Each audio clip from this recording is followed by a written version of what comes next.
Observation at several locations around Kerian District, Perak, such as Sungai Gedung Morning Market and Parit Buntar Night Market, was found that the problem of inefficient waste management and garbage disposal still continues. I am now at Parit Buntar Night Market to review the buying and selling situation that took place today. This is the atmosphere at Sungai Gedung Morning Market as early as 8 a.m.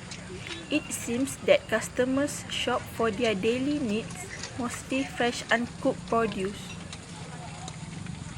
However, despite the lively and noisy atmosphere of the night market or morning market, many of us may have forgotten about the environmental problems that can arise as a result of less efficient management.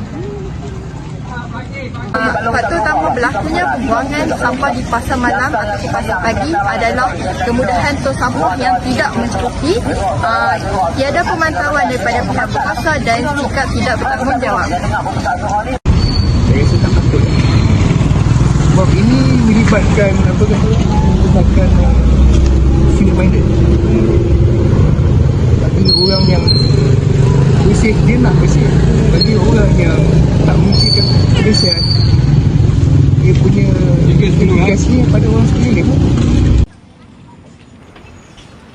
This kind of situation not only pollutes the area of the morning market, but if observed, especially after the end of the morning market, the environment is like a sea of garbage which worsens the view.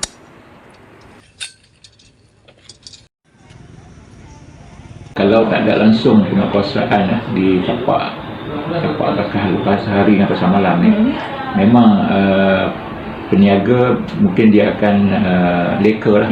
Leka maksudnya dia menganggap yang mana bila dia dah bayar lesen ataupun bayar sewa tapak tersebut adalah menjadi kewajipan tanggungjawab pekerja-pekerja jaga kebersihan ni lah.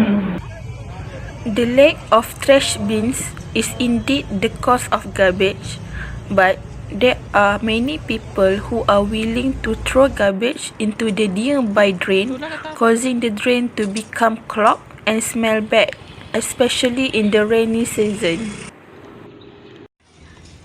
I'm also got an opinion from the head of the Health and Environment Department, Mr. Muhammad Zabidi bin Nun. Apa yang kita boleh lakukan adalah dengan terus meneruskan kempen lah. Meneruskan kempen. Kempen itu banyak cara lah. Satu melalui papan tanda, yang kedua melalui pertandingan keceriaan di pasar malam atau pasar pagi ni lah, kan, termasuk juga pasar Ramadan. Kan? Pasar Ramadan kita pernah buat pertandingan lah, bila kita setiap tahun lah kita buat pertandingan kebersihan kan. Lepas tu yang lagi kita boleh cadangkan adalah terus meningkatkan penguasaan. The key to solving such problems actually lies in changing the attitude and awareness of the community to be more responsible and sensitive to the environment. The attitude of being responsible for keeping the environment clean needs to be instilled in every customer and seller as an effort to create a spirit of cooperation for the comfort of the local community. Fatin Norizati here, reporting for Bulletin News.